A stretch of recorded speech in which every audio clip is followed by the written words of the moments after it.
জয় যিশু। মথির সুসমাচার 7 অধ্যায় তার 21 পদে লেখা আছে, যারা আমাকে প্রভু প্রভু বলে তারা প্রত্যেককে স্বর্গ রাজ্যে ঢুকতে পারবে তা নয়, কিন্তু আমার স্বর্গস্থ পিতার ইচ্ছা যে পালন করে সে ঢুকতে পারবে। অনেক সময় আমাদের মধ্যে এরকম প্রশ্ন হয় যে আমি প্রভুতে চলছি, আমি স্বর্গে আমি যাব তো কি যাব না। আজ এই প্রচারের শোনার পর আপনি বুঝতে পারবেন, আপনি জানতে পারবেন কি আপনি এই জগৎকে ছেড়ে দেওয়ার পর আপনি স্বর্গে যাবেন কি যেতে পারবেন না, আপনি কিন্তু জানতে পারবেন এই প্রচারটা শোনার পর। তাই প্রথম হলো মথি 7:21, যারা শুধু প্রভু প্রভু বলে, যিশু যিশু যিশু যিশু যারা শুধু যিশু যিশু করে, তারা স্বর্গে যাবে না। কিন্তু যারা যিশুর ইচ্ছার অনুসারে, সে মানুষ তার ইচ্ছার অনুসারে নয়, যিশুর ইচ্ছার অনুসারে যারা জীবন ব্যতীত করে তারা স্বর্গে যাবে। হালেলুয়া। এটা আমিও বলছি, তারা স্বর্গে যাবে। যদি আপনি শুধু যিশু যিশু যিশু করছেন, যিশুর ইচ্ছাকে মানছেন না, শুধু যিশু করছেন, তাহলে কিন্তু আপনি স্বর্গে যাবেন না। ক্লিয়ার? আর যদি আপনি যিশুর ইচ্ছার অনুসারে কিছু করছেন, তাহলে আপনি স্বর্গে যাবেন 100% শিওর। কেন না? বাইবেলে লেখা আছে, এইখানের মধ্যে লেখা আছে, আমি আপনাকে পড়ে শোনাবো। লুকরে যিশু সমাচার 3:9 লেখা আছে, মথির যিশু সমাচার ম্যাথিউ 7:19 লেখা আছে। তারপরে লুকার যিশু সমাচার 6:43 লেখা আছে, এবং লুকার যিশু সমাচার 6:44 লেখা আছে। তাই এখানে কি লেখা আছে আমরা একটা একটা করে পড়বো। লুকার যিশু সমাচার 3:9 আর মত্তি 7:19। এখানে লেখা আছে, जो पेड़ अच्छा फल नहीं देता उसे काटा जाएगा और आग में जला दिया जाएगा। যে গাছ ফল দেয় না সেই গাছকে কাটা হবে এবং সেটাকে আগুনে ফেলে দেওয়া হবে। আমরা দেখেছি শুকনো গাছ যখন শুকিয়ে যায় কি করে, তাকে কেটে ফেলা হয়, আর সেটাকে কিছু অংশ তার কাটে ব্যবহার হয় কোনো জিনিসে, এবং কিছু বেশি অংশ আবার আমরা কি দেখি জ্বালানি হিসেবে ব্যবহার করা হয়। তো ঈশ্বর এইখানে গাছের তুলনা নিয়ে তিনি আপনাকে আর আমাকে তিনি বুঝাতে চাইছেন কি, যদি গাছ ফল না নিয়ে আসে তাহলে কিন্তু তাকে কেটে ফেলা হবে, তাকে আর রাখা যাবে না। তারপর প্রভু বলছেন লুকা 3:9 বলছেন, প্রত্যেকটা গাছের নিচেতে কুড়ুল রাখা আছে। এখানে হিন্দিতে আমি পড়ছি, पेड़ों की जड़ों पर कुल्हाड़ा रखा जा चुका है और हर उस पेड़ को जो उत्तम फल नहीं देता काट गिराया जाएगा और फिर से उसे आग में झोंका जाएगा। যে গাছ ভালো ফল নিয়ে আসবে না তাকে কাটা যাবে আর কেটে ফেলা হবে, কারণ প্রত্যেকটা গাছের নিচেতে কুড়ুল রাখা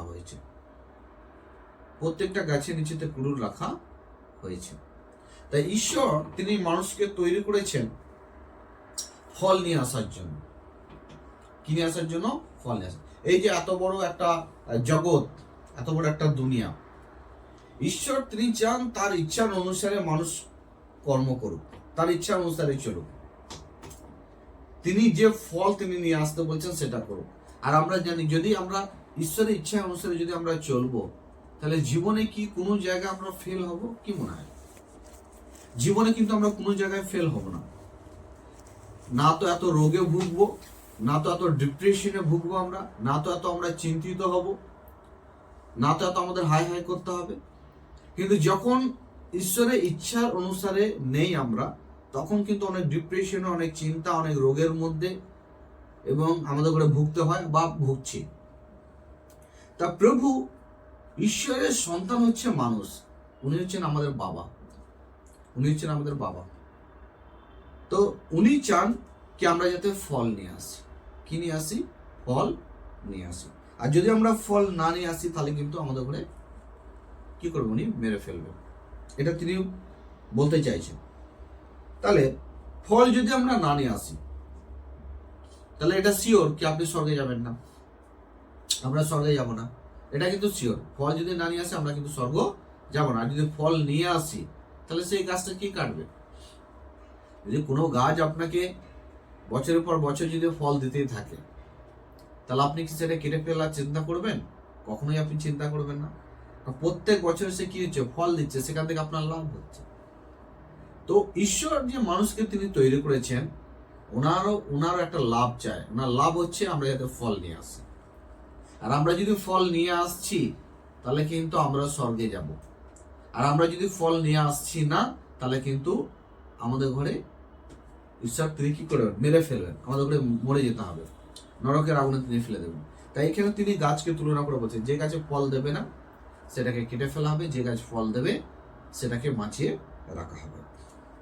আর গাছের তলাতে তিনি কি রেখেছেন? কুড়ুল রেখেছেন। মানে এটা নিশ্চিত, ফল না নিয়ে আনলে সেই গাছকে কেটে ফেলা হবে, এটা কিন্তু 100% শিওর। তারপর বাইবেলে বলছে, लूका 6:43 বলছে, मैं इस बात का उल्लेख है कि कोई भी अच्छा पेड़ बुरा फल नहीं देता। বলছে কোনো ভালো গাছ কিন্তু মন্দ ফল কোনোদিন আনতে পারে না। কোনো ভালো গাছ যদি হয় সে কিন্তু মিষ্টি গাছ সে কিন্তু টক ফল নিয়ে আসবে না, সে কিন্তু মিষ্টি ফল নিয়ে আসবে।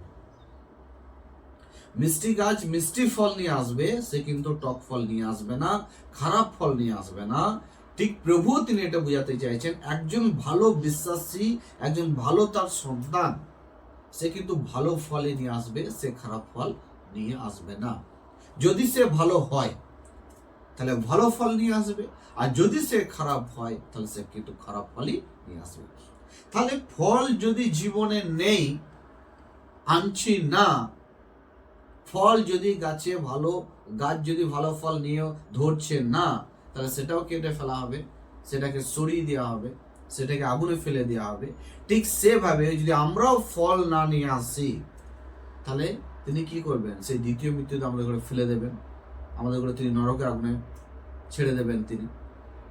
তাই এই জন্যই আমরা এখান থেকে 100% বুঝতে পারি কি প্রভু আমরা স্বর্গে আমরা প্রবেশ করতে পারবো না, পৌঁছাতে পারবো না, কারণ আমরা ভালো ফল নিয়ে আসিনি, আমরা খারাপ ফল নিয়ে আসছি। আর যদি ভালো ফল নিয়ে আসছেন তাহলে প্রত্যেক দিন আপনার জন্য স্বর্গের দরজা খোলা। আর যদি আমরা ভালো ফল নিয়ে আসছি না তাহলে স্বর্গের দরজা কিন্তু বন্ধ। হালেলুয়া। অনেক সময় আমরা হে যিশু, হে যিশু, হে যিশু, হে শুধু যিশু যিশু করলেই কি আমরা স্বর্গস্থ জীবনকে আমরা লাভ করতে পারবো? না। যেটা পিতার ইচ্ছার অনুসারে, আর পিতার ইচ্ছা কি না? আমরা ফল নিয়ে আসি। পিতার ইচ্ছা হচ্ছে আমরা ফল নিয়ে আসি। যেমন মতি 28 অধ্যায়ের ওখানেও লেখা আছে कि तुम जाओ सारे जातेर लोगों को तुम क्या करो? सुसमाचार শোনো। আমরা কি সুসমাচার শোনাচ্ছি একে অপরকে? আমরা কি ঈশ্বরের বাক্য শোনাচ্ছি একে অপরকে? ঈশ্বরের কথা আমরা কি বলছি না বলছি না? নাকি আমরা অন্য কাজের মধ্যে ফেঁসে আছি? যদি আমরা ঈশ্বরের সুসমাচার প্রচার করছি না, কাউকে বলছি না, তার মানে আমরা ফল নিয়ে আসছি না। ঈশ্বরের সম্বন্ধে চিন্তা করছি না, ভাবছি না, তার মানে আমরা ফল নিয়ে আসছি না। তার মানে কি? তার মানে এটা নিশ্চিত হয়ে যাচ্ছে কি আমরা স্বর্গে যেতে পারছি, আমরা কিন্তু আটকে যাব। আমাদের ঘরে সেই যন্ত্রণা, সেই কষ্টের মধ্যে কিন্তু আমাদের ঘরে অনন্তকালীন অবধি কিন্তু পড়ে থাকতে হবে, যেটা বাইবেল বলছে। তাহলে আমরা এখান থেকে জানতে পেরে যাই যে আমি স্বর্গে যাব কি যাব না। এটা নিয়ে চিন্তা করার কোনো দরকার নেই। শুধু জীবনকে দেখার দরকার আছে, বিশ্বাসকে দেখার দরকার আছে, নিজের ধার্মিকতাকে দেখার দরকার আছে, নিজের ধার্মিকতার পোশাককে দেখার দরকার আছে কি আমি কোন পরিস্থিতিতে, কোন জায়গার মধ্যে আমি আছি। কারণ ভালো গাছ ভালো ফল নিয়ে আসবে, খারাপ গাছ খারাপ ফল নিয়ে আসবে। তো ভালো বিশ্বাসী ভালো ফল নিয়ে আসবে, খারাপ বিশ্বাসী খারাপ ফল নিয়ে আসবে। তো যদি আমি খারাপ বিশ্বাসী হই, তাহলে খারাপ ফল যদি আমি এনেছি, তাহলে কিন্তু আমি স্বর্গে যাচ্ছি না। আর যদি আমি ভালো বিশ্বাসী হই, আমি ভালো ফল নিয়ে আসছি, তাহলে কিন্তু আমি স্বর্গে যাচ্ছি। তাহলে এই বাক্য এইখান থেকে কিন্তু আমরা নিজেকে আইডেন্টিফাই অনেক সময় কিছুটা আমরা করতে পারি, কি আমি স্বর্গে যাব না আমি নরকে যাব, আমি স্বর্গে যাব কি না নরকে যাব। এই জন্যই সাবধান, সাবধান, শুধু যিশু যিশু যিশু যেমন আমরা না করি, কারণ শুধু যিশু যিশু করাতে আমরা কোনো কিছু পাবো না। Hallelujah, hallelujah.